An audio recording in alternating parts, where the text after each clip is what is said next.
Okay. Thank you again for today. If you are joining us, type connected. If you are joining us, type connected. If you are joining us, type connected. If you are joining us, type connected.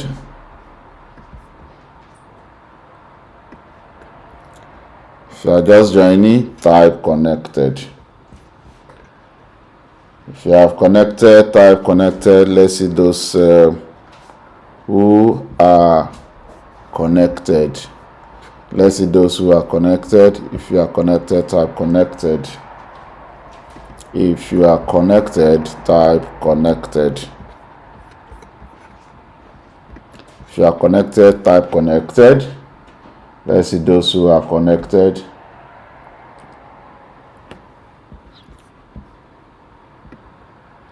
If you are connected, type connected. Let's see those who are connected. Let's see those who are connected.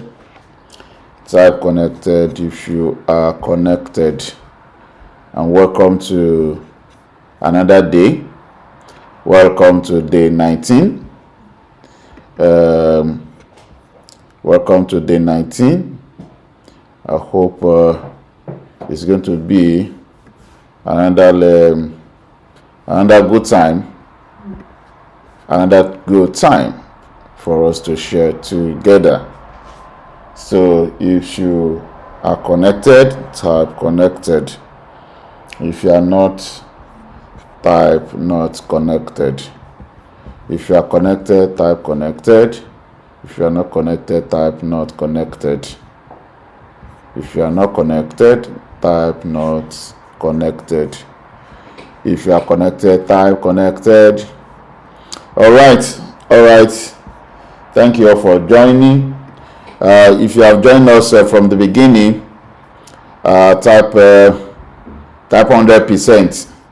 If you have been with us from the beginning, type 100%. If you have been with us from the beginning, type 100%. If you have not, type 50%.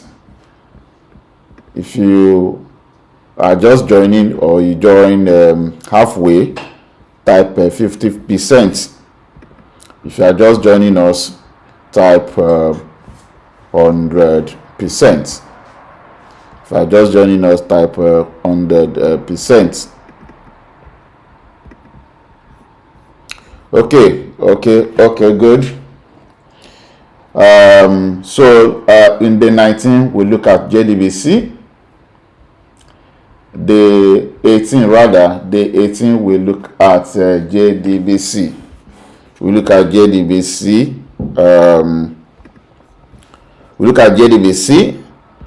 but I think we did not finish that. So we will have to take a further look at that.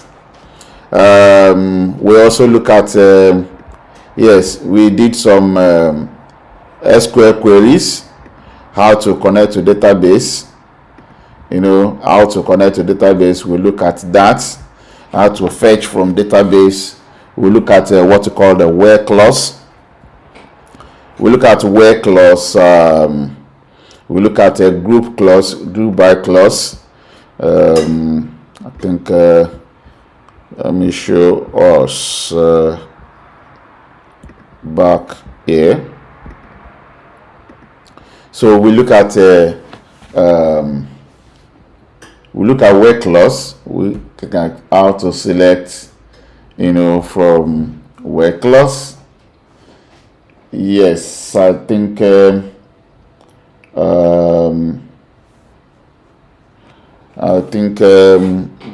we should be able to see. You should be able to see my terminal. If you are not seeing terminal, it means that okay, great. So in the terminal, we look at MySQL console. We look at table definition. We look at how to select multiple tables.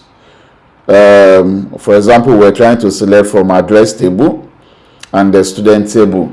So we join the two tables together. we join the two tables together to fetch a complete address, student address detail. So we use where clause. Also, we use a group by. We also use some arithmetic function like sum to calculate sum. You can do the same thing to do average, which we did to look at the average price per day. So that these are the stuff that we did.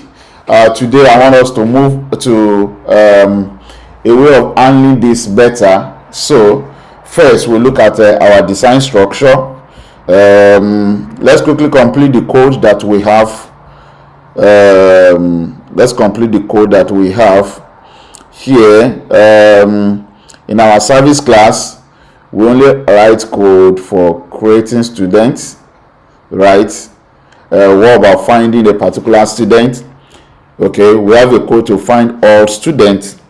What about finding a particular student? Let's do that. If we go back to our repository,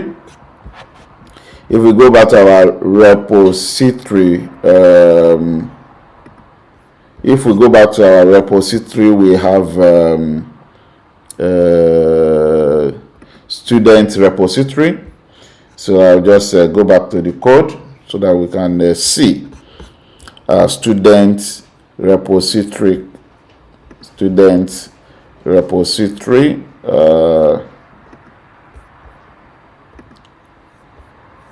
So in the student repository, so we have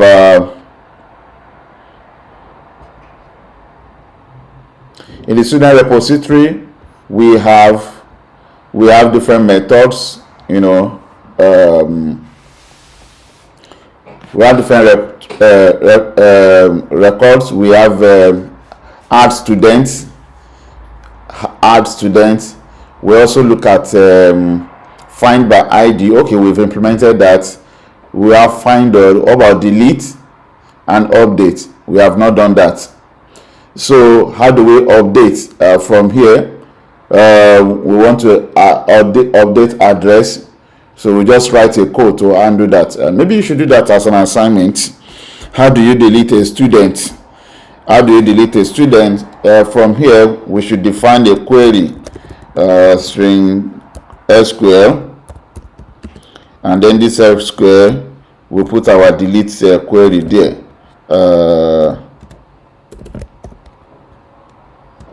Equals to delete from students, where ID equals to the ID we are bringing, so plus ID. So that's our SQL. So we will not need to this code find by ID, we don't need it again, and then here we just since we're in the repository, we'll just execute the query. So how do we execute the query? We can just copy this maybe this add method. We create this from the add function. You can go to the delete and put it there. So in delete, so we define the connection, say con equals to null. Then we create statements, and then we execute the SQL. In this time, that's our delete SQL, and that's just it. So it's as clean and as simple as this. For update, we want to update address. We do the same thing. For update, we just need to define our query, because that does not also need to select anything from database. Where we are finding by ID, our query will undo that. So we just define another query, string SQL equals to say let's bring it down. SQL equals to, here we can say we want to update address. So update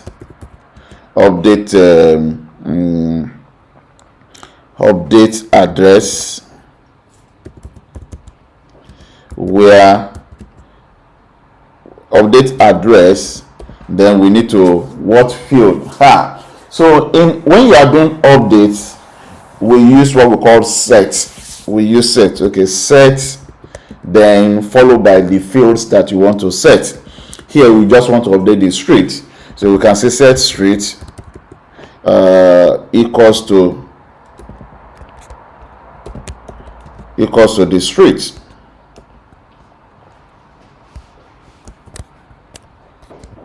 Equals to street.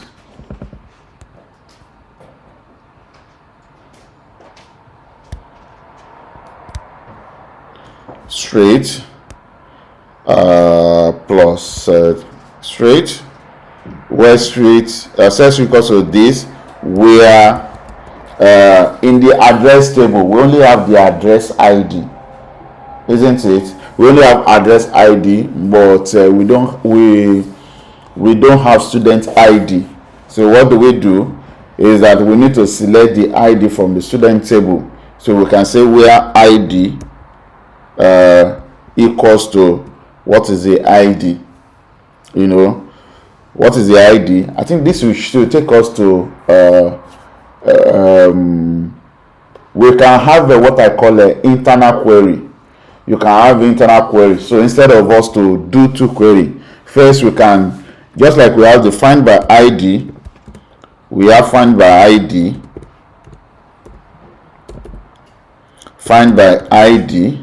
So we get the student details, and then from the student they extract address ID from the student data. Then here, if student ID given, if not, return. Otherwise update the address this. So for our SQL, we find by ID, we extract address ID from the student's data. And so let's take this step. Then update address with the ID. Okay, for us to treat this, let's go back to our SQL. Let's go back to the terminal. Let's try and see how to do that. Let's run the code. We just want to get the address ID. We want to get the address ID. So we can do like this. Give a particular student, get the address detail. Get the address detail.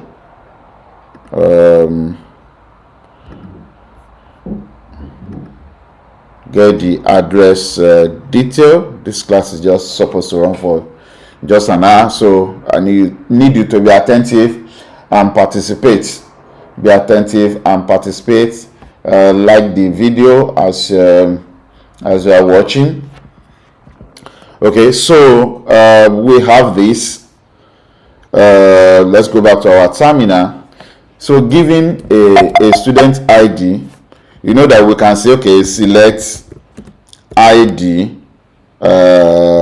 name, address ID from students. You know we can do this. Address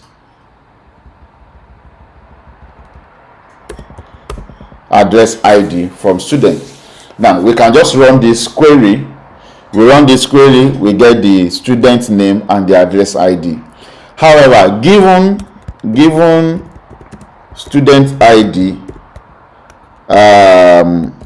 update address table. Given student ID, update address table. How do we do that in one query? How do we do that in single query? We can add a query that returns that creates what we call a virtual table. What is a virtual table? A virtual table is a result that is created from executing a query on another table. So given student, we want to upgrade address table. Let's do like this. Given a student, can we get the address detail? Given a student ID, can we get the address detail? Yes. How do we do that? First, we obtain the address ID of student and use the address ID to fetch the address detail in one SQL. So let's do that. So we have select the same query we just wrote now. Now instead of student, we will now say select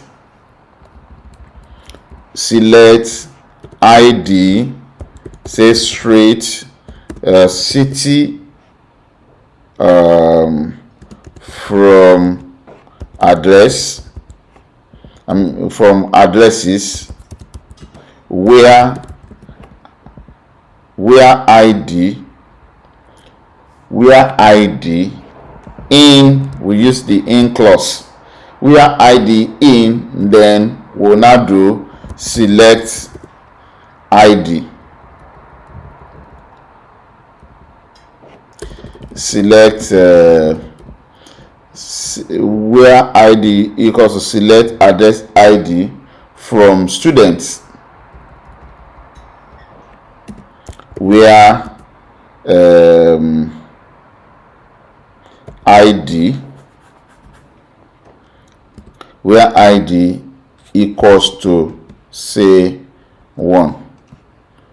Now you can see the in clause. Before you can see the where clause, we have used where clause, we have used group by, we have used where clause, we have used group by in selecting. Our focus this time around is that we want to select the address table. We want to select the address table without fetching anything from student table. We just need the address table given a student ID. So we use the in, where ID in, then here we write another query, select address ID from students, where ID is this. So this is like the last part is what the inner query is what is going to be executed first. The inner query is one that is in the bracket. This will select only the address ID and then pass it like an array into the in clause, because the in takes an array. You use join. Yes, you can use join to fetch the the data. You can use join to fetch the data. That's what when you are actually doing selecting. When you are actually doing selecting, and the join is faster. However, in this context, like I said, when you select just what you need, it makes your query more performant. So makes your query more performant. Can you see now? We're able to get the address just with the student ID. We're able to get the address details. Now, so we'll take this query to our update.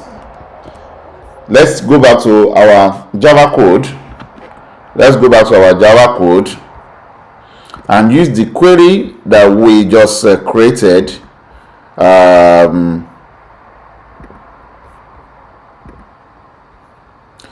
Query that we just created.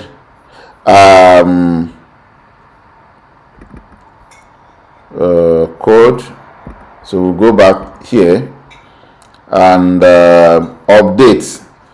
Here now we have update address, and where address is this. So what are we going to do in this context? We just add the query that we brought. So here we have update address, update addresses, set street equals to the street. Then here we'll now use our clause. Here we'll now use our clause where id in what? In select address id from students, where id equals to the id we are bringing, which is id. So we close it.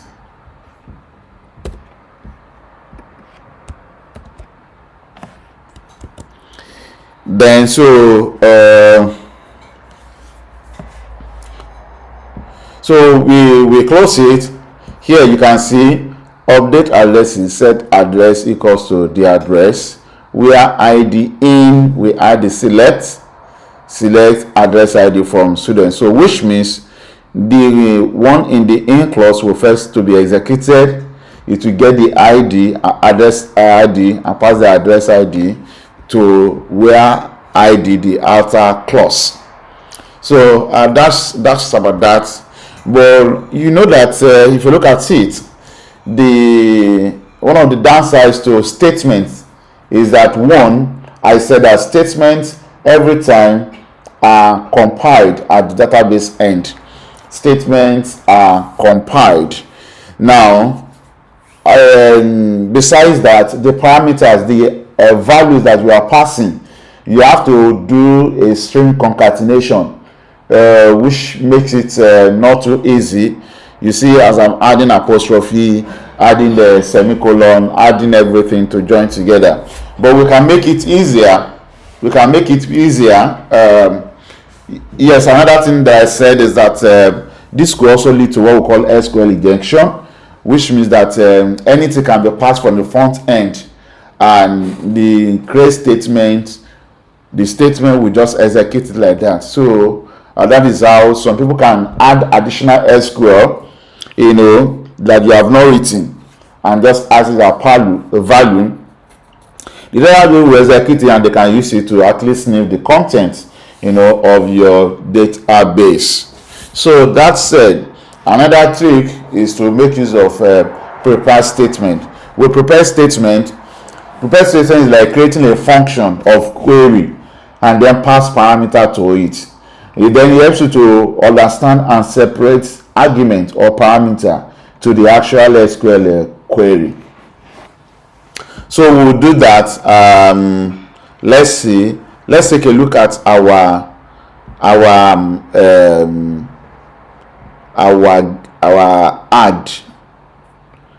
add method. Let's take a look at our add method. In the add method, we created a connection, and then we had the address details, and then we started concatenating all those queries together with the value. This time around, we will change it. We will change that. We will change that.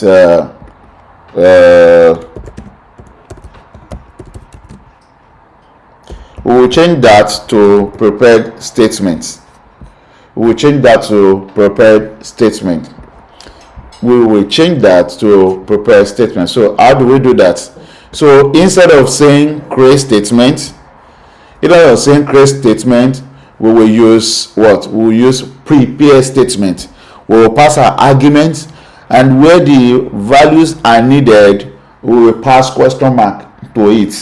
The question mark indicates that there is a parameter or there is a value that is coming to that slot. So let's take a look at it. Let's take a look at that.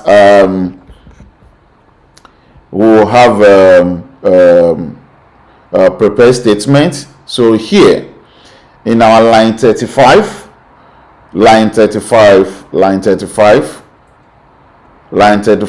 we'll change this create statement. We'll change it to prepare statement, and pass our SQL to it. Say SQL1, which is the student query, right?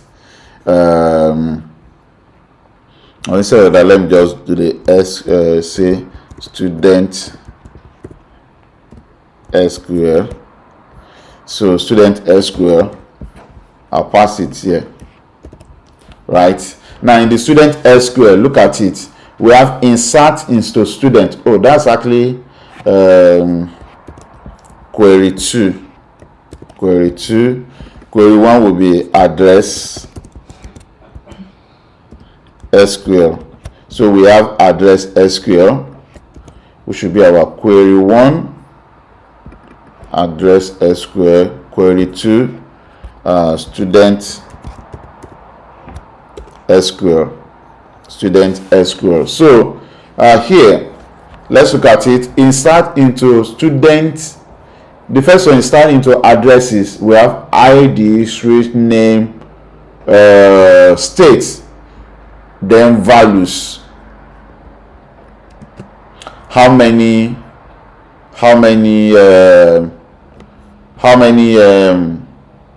parameter do we see here? We see ID 1, street 2, city 3, state 4. That means 4. We are expecting 4 values. So in the values, what we just do is that we put 4 question marks. 4 question marks. 1, 2, 3, 4. So that gives us 4 question marks. 4 question marks. And you see that this is neater than the one we wrote the other time. So we just put the question marks, which means that we must send 4 parameters. 4 parameters with the expected type. 4 parameters with the expected type. So we'll do the same thing for student. So values here. For student, we have insert into. I would like to make this one in caps to be more readable. Okay, so insert into students, we have ID, we have name, we have address ID. So just 3 here. This is just 3 parameters. 3 parameters. So we can just say how many question mark? 3. 1, 2, 3. So we have 3 question marks. So with this, we have removed all those jargons that we have before, and it looks cleaner. It looks cleaner. So insert into addresses, ID, street name, state, 4 arguments. So values will part the 4 question marks. Also here, insert into days. This will give us how many question marks? This is going to give us 3 question marks. Now, so instead of statement, we will now have prepared statements. Prepared statements.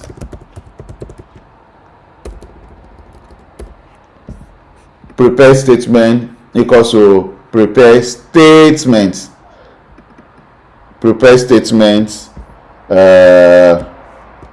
Address SQL, and then we have so I'll just call it, this is PS, PS equals to prepared statement, address 1, then ps.execute. Now if we are expecting results, we use execute query. If we are not expecting result, we use execute. Now how do we pass the parameter? Now we have the prepared statement, PS equals to prepared statement. Then we can now say PS, the first argument is integer, does set int ID. We'll set the data type that is expected. The next one is street. Street is string. PS does set string. You understand? So in another way, you can just say 1, that's the first argument, then 2, the second argument. So you can do it that way. Set 1, the first argument, set 2, the second argument. And what's the second argument here? The second argument is street. Street is from address, so we are address dot get street. Address dot get street. What's the next one? The next one is city, so we have ps dot set string again 3, and address dot get city. What's next? The next one, ps dot set string 4, command address dot get state. Okay, so this completes the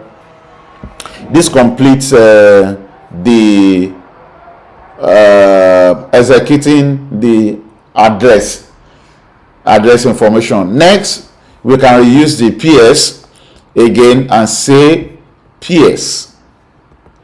We can reuse this ps and put ps equals to prepare statement, new statement now, and this time around is what is student SQL dot execute. So ps dot execute. Now this one also has how many parameters? 3 parameters: the student ID, the name, and the address ID. In this context, we are making use of the same ID for both address ID and student ID. Okay, so in that context, let's do this. Where am I now? So we will have ps dot set int, because it's an ID1 ID, and then ps dot set student dot get name, set string 2 student dot get name,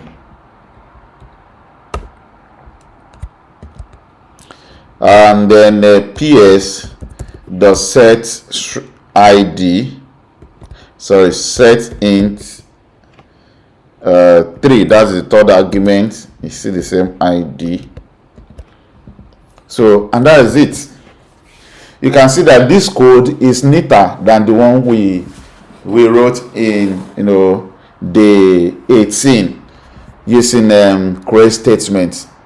Create statement is good when you just have a simple parameters to pass, but they are not they don't pass a security check. So it's good you make use of a prepare statement. It makes your code neater, more organized, and it's faster because when it gets to the database will compile it just like a Java compiles source code. It compiles it and store it. So each time you call that command, each time you call that query from database will only use the new values to update it and run it. So that is it. We can do the same thing for where do we need parameters and arguments that is requiring that much. For example, this our update, we can do the same thing. In our update, we can do the same thing. Look at the delete statement. Delete statement only require the ID, so just can concatenate that one and use a create statement. And of course, we don't expect a delete statement to run every time. So you can see how using the create statement is better in that context. For update, we see join address, we join ID. Can we rewrite this also? Can we rewrite this? If we want to rewrite this, that is if you look at update method, line 122, all we can do, what can we do to actually change this to prepare statements? Can somebody just type in the chat box? What do you think we can do? What do you think we can do just type that in the chat box to make it work as a prepared statement.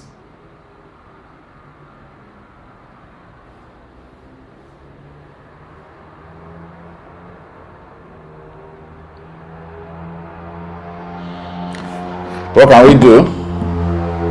What can we do? Let's respond fast. We have 25 minutes left. So let's respond as fast as we can. What can we do to make this our update to use prepared statement? We have two arguments now, and we are concatenating them. We want to reduce that concatenation. We want to reduce the concatenation, and then in fact, since we are updating the address, you can also update the student street, say string city and country, string country. Imagine we are going to update all this. So it means that this will change. So update address, we are going to have set street equals to question mark. Set street equals to question mark, then comma. When you have multiple stuff, set city equals to question mark, then comma, country, no, is state rather, state equals to question mark, where ID is letter address ID from student, where ID equals to, this will also be question mark. So we have in total we have 4 arguments, which corresponds to the arguments in our update Java update function. It's also corresponds to our SQL update queries by having what? 4 question marks. So we just change the statement to prepared statement, and then this will be con.prepare statement,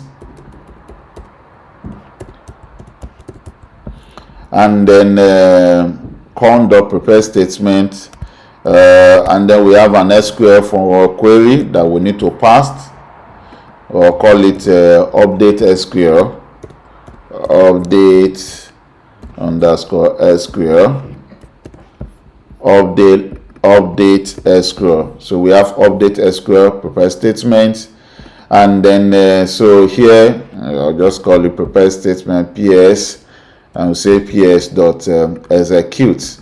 No need to pass this. So once we do this, you can see that it's cleaner now. So what else? We just need to pass our parameters, which means we have 4 arguments. The first argument is street. So PS dot set string 1, because it's the first argument, street. What's the next argument? We have a PS dot set string 2, city, right? The next one, PS dot set string state. State is parameter 3, state, and so this is state, and then the last one here is the ID. So PS ID is an integer. PS dot set int 4 ID. So this takes care of that. And you can see how our parameters are set. So I want you to create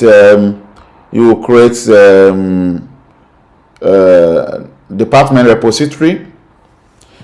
In the repository package, create department repository in the repository package, and that should have the same CRUD that we have.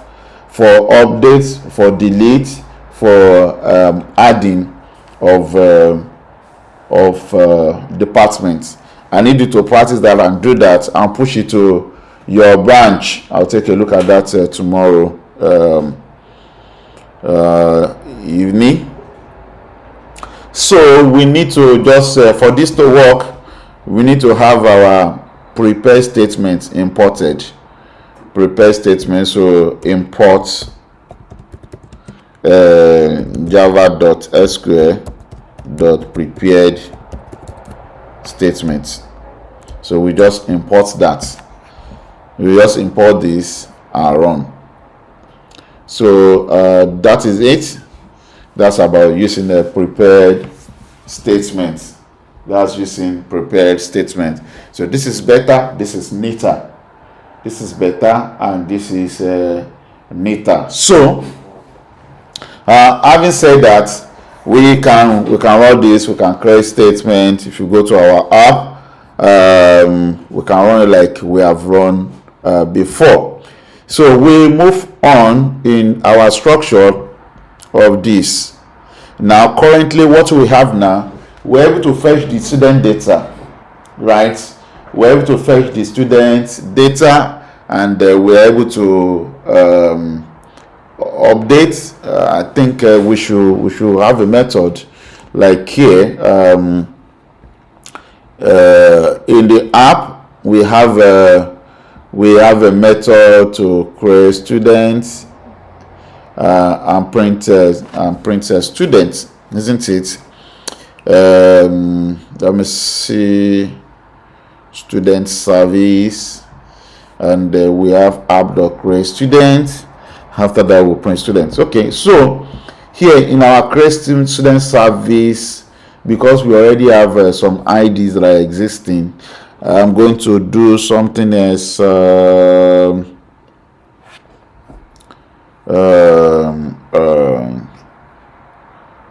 make our ID more unique. Let's just add another random value to our student here. So in creating the ID, so we have one that is let's add additional one. This is 1000, so I want another ID, the one that is greater than 1000. So let's say plus another 1000. This one I will say 10,000. So what's the difference? The difference is that one will create a number between 1 and 1000, the other one will create a number between 1 and 10,000. So with that we will be able to have no, let's do like this. This will create a number between 1 and 10,000. Then I will say I want everything to start from 10,000. So I will say 10,000. Let's say 10,000 plus. Or just leave it to what we have already. Let's leave it to what we have already.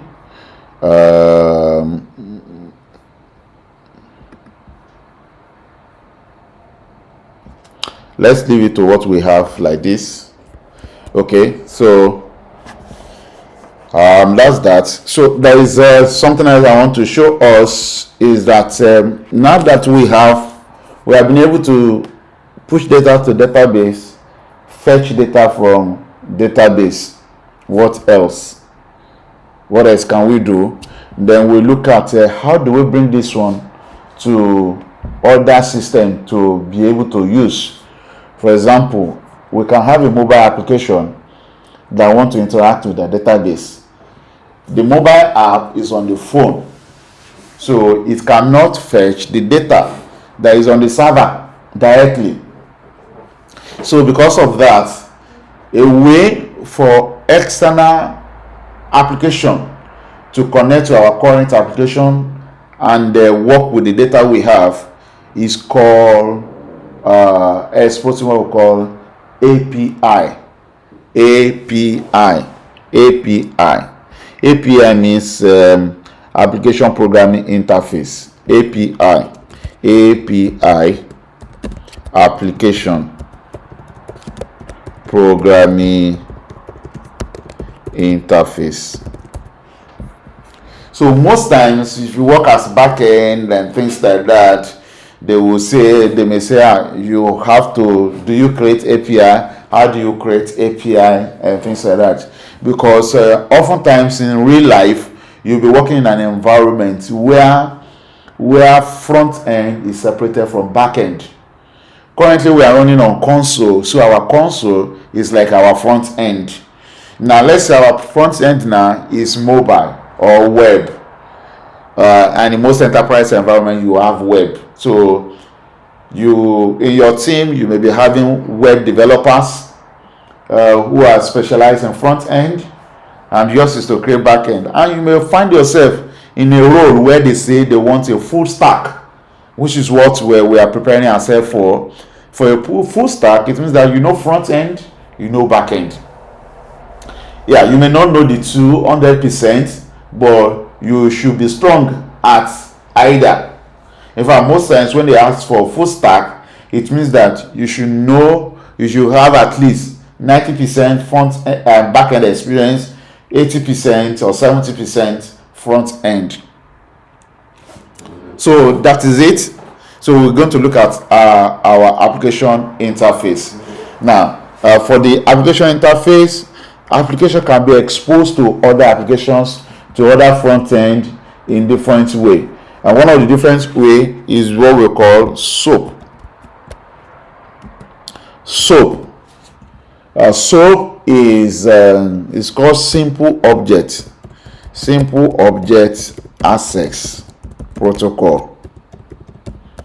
Just know those terms. You may not even make use of them, but then you need to know them and understand those terms.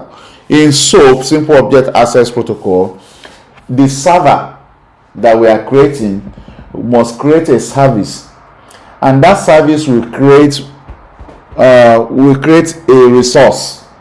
The resource is what we call WSA, which is the web service. So in SOAP we create what we call web service.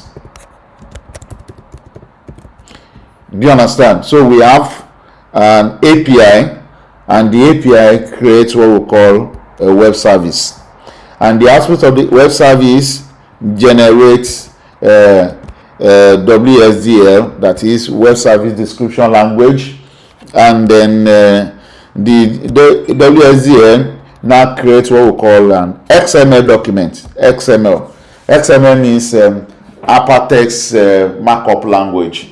We have seen HTML before. We use HTML to write web pages presentation. We use XML to define documents. You understand? So it's like HTML. XML is like HTML, but a more constrained, a more typed. That is, if you have a tag that is open, that tag must close. Otherwise, the XML will break. Your Word document now can be created where you have XML that says title, body, description, and then you can now say, okay, there are tables within it, and these are the tables and things like that. So that is how XML is. If you look at your HTML, that's how XML is. The difference is that you can create your own tags, unlike HTML. HTML has an approved tag by the web team, web 2 or web 3 and things like that.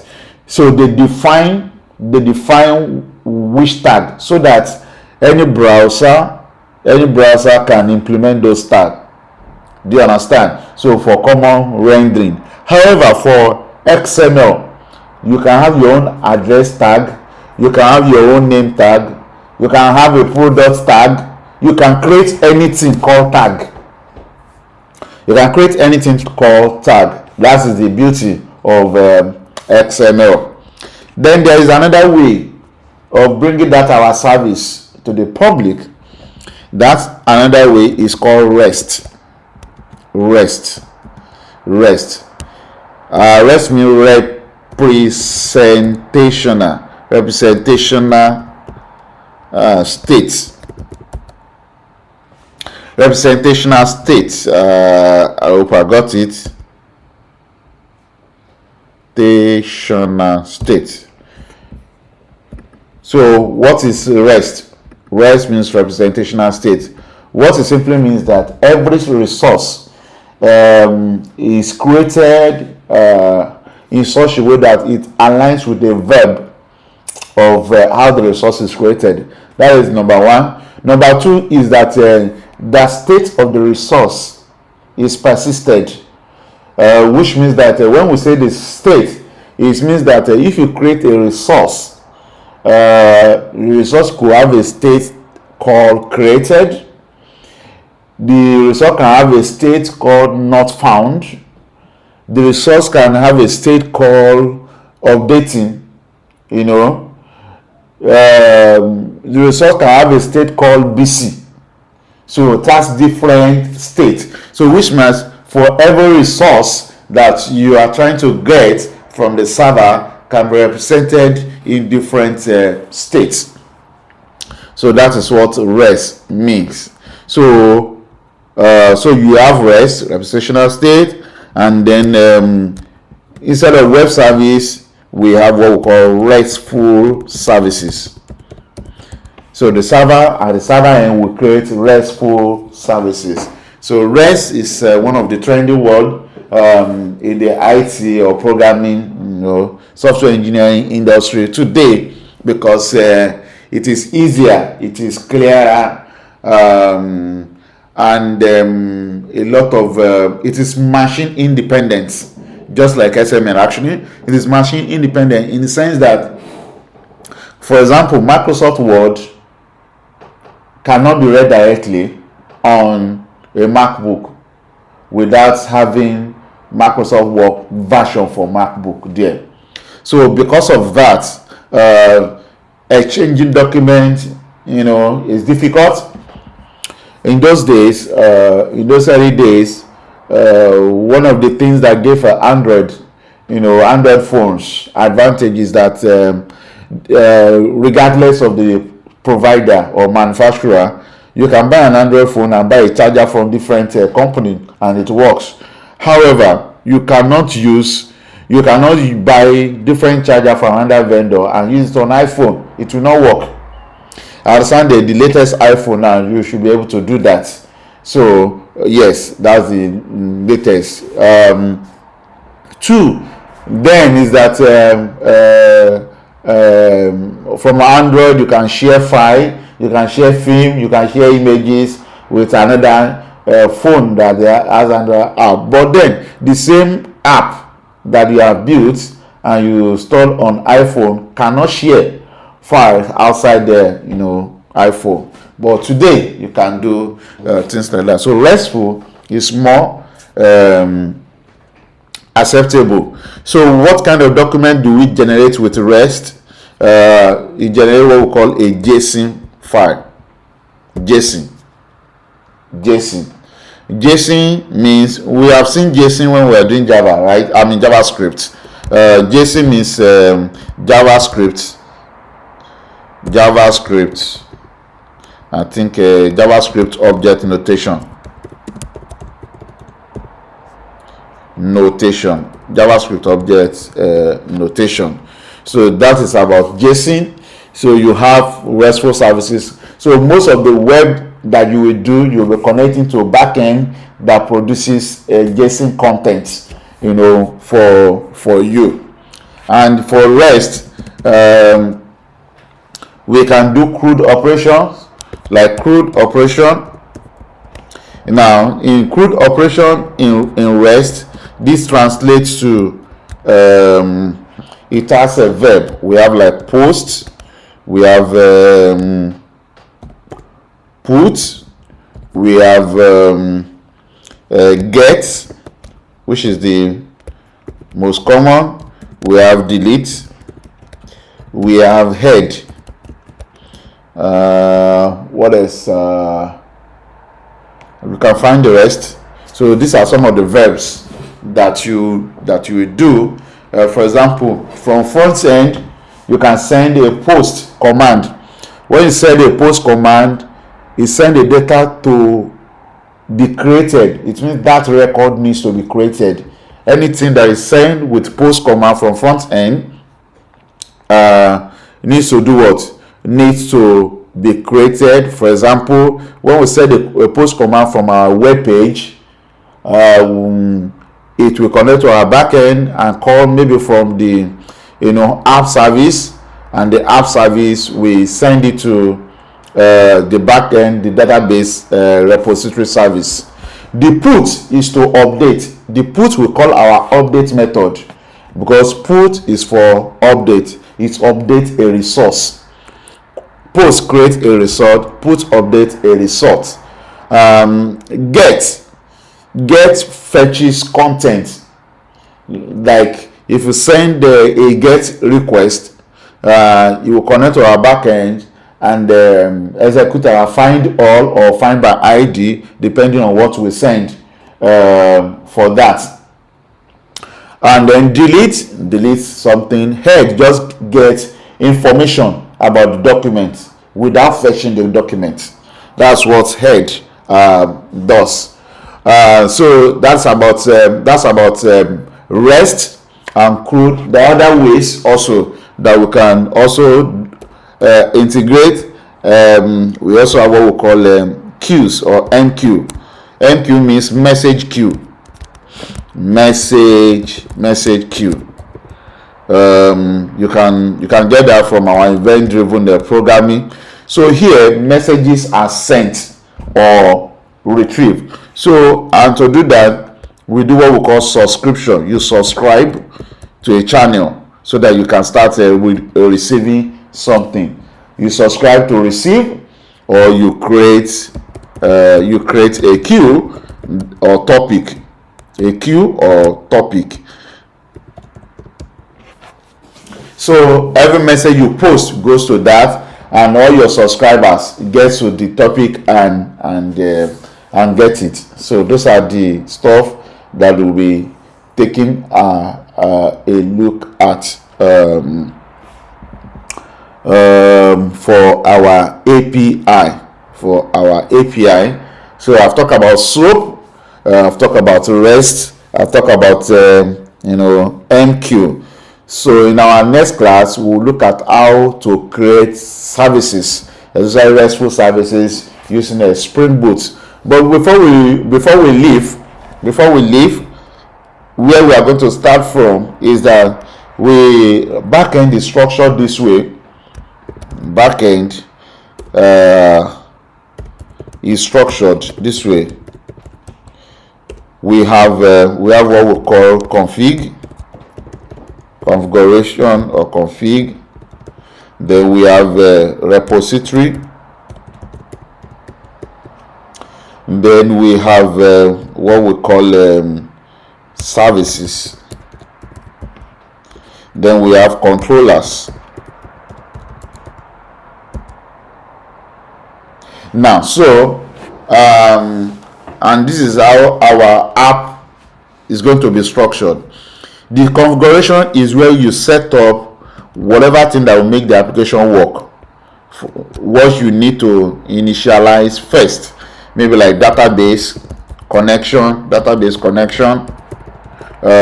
any other connection, email service, etc. So where you need to configure all those stuff is the configuration. And then we have a repository. The repository defined an interface to a backend dependency. Dependencies. And what are the dependency here? It could be database of any type. It could be email server. it could be MQ server, it could be a video server, it could be a file system. So whatever thing that our system need to connect to send information to or to store information is the repository. Next is service. Here the services coordinate, this service coordinate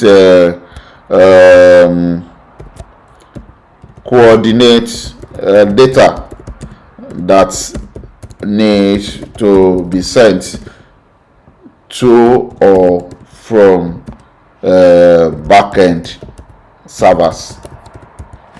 So that's what the services do. If you look at our student service, the student service receive parameters that are coming from front end, and those parameters are what we will now use to connect to the repository. For example, student repository is the one that make connection to database, so the service know which method of repository to call and then push the data. Finally is the controller. Here our controller is the coordinate or responsible for data collection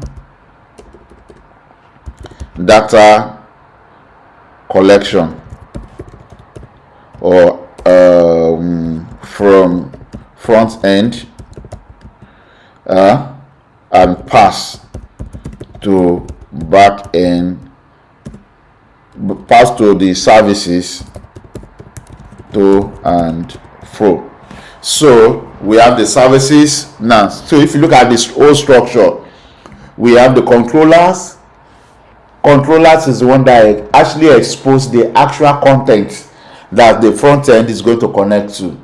For example, let's say mobile or web, when it's connecting to database or our backend application, the destination is always at the controller. Then the controllers take whatever thing and re-prepare it and send it to the services. The services determine which repository, then gets it from backend, and then take the response from backend, send it to service send it to controller, re-prepare the response and send it back to the front end. So if we take a look at what we have now, currently we have the app. So the app, which is the entry point, has a method that says create service, and from here it takes this argument. Now our console here is at coded values. We can actually get these values now from front end by saying that let the system ask us the question and we input it. So we look at that in our next class. So the app here is acting as our controller, because what it does is to call the student service and pass the data to student service. And then the student service connect to our repository. In this case, we have student repository connect to student repository to make every other stuff. The student repository, what does it do? Also connect to the actual database. Student repository connect to actual database and make all those database connection and things like that. If we have to connect to instead of database now, say MQ server, this is how we are going to do. If we are going to connect to maybe a video server, an email server, for example, we'll see in our next class how to send email, from our Java code. We can do that. Maybe when the student record is created, we want to send email to the student that has been registered and probably share the password or student number with the student. So we will do that in our next class. If everything is clear up to this point, type clear. If everything is clear up to this point, type clear.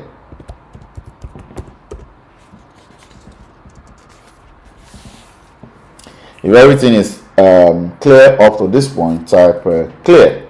so that in our next class we'll be looking at Spring Boot. We'll look at servlet, Spring Boot, RESTful service, and then maybe other service-oriented architectures like email, sending email from our applications and things like that. So that will be it. I just need one more clear for somebody, and we will close it for today, and see you in the next class, which is day 20.